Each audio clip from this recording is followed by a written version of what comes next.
My name is Samara Prescott. I have been raised in the church my whole life, and I guess this is kind of my story.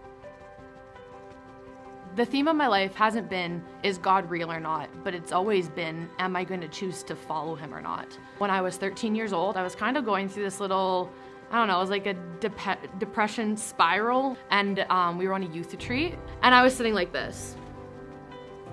And everyone's standing and everyone's worshiping with their arms up, and I was kind of just like having this little conversation with God. And I was like, why would I stand up and worship you when I feel like you don't even care about me? And it was just in that moment, I think I experienced like the presence of God for the first time, and it felt like God was just asking me, he's like, I'm the creator of the universe. Are you gonna love me or not? And in that moment, I was like, oh, okay. And it was kind of like this reverent fear where I like stood up, and I remember like putting my arms up and being like, I'll stand with arms high and heart abandoned in awe of the one who gave it all. And it was from that point forward that I knew that I would never be able to walk away. I think the hardest thing that I have had to face over the years is seeing people leave the church. Especially being a pastor's kid, like I see what my parents have to carry, and I see like having leaders walk out when I'm a little teeny bop.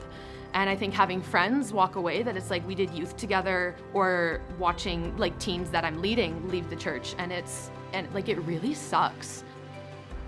But on the other side of that, there's also all the people who have stayed, and there's all the people who have come back. And I even think, I think of my brother's story, who he walked away from church and then he came back to God. And that to me is like a testimony of God's faithfulness. And there's so many people who come into this place that like I get the honor of being a part of their life. Like I get the honor of seeing them come to freedom, come to healing.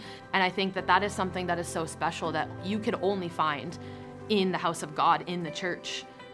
There's obviously something to be said about longevity and consistency. Like even all of the people who have stuck it out for 30 years, there will be seasons of grief, and there are gonna be seasons of trial, and there will be seasons of betrayal, but there's also seasons of joy and abundance and expectation and fruitfulness. And there are seasons where we get to see heaps and heaps of teens come to Jesus. And there are seasons where we get to see people's families like completely restored from generational trauma. I think it's really important to realize that the people who are in the church are not perfect. We're all just a bunch of broken people trying to become more like Jesus. Only Jesus Christ is the one who has saved you, who has died for you, who has given his life up for you.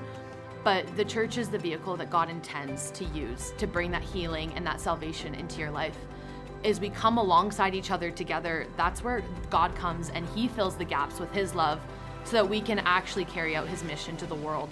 And so I think that it's like, if you want to have an abundant life, choose the church.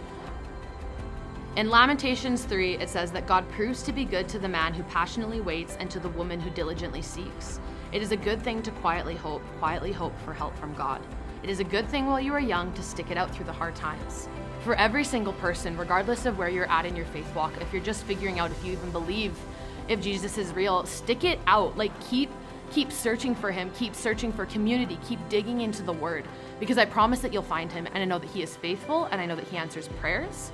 And I know that when I choose him, he's already chosen me 1,000 times over. So it's inevitable. Like my life was made for him. Your life was made for him.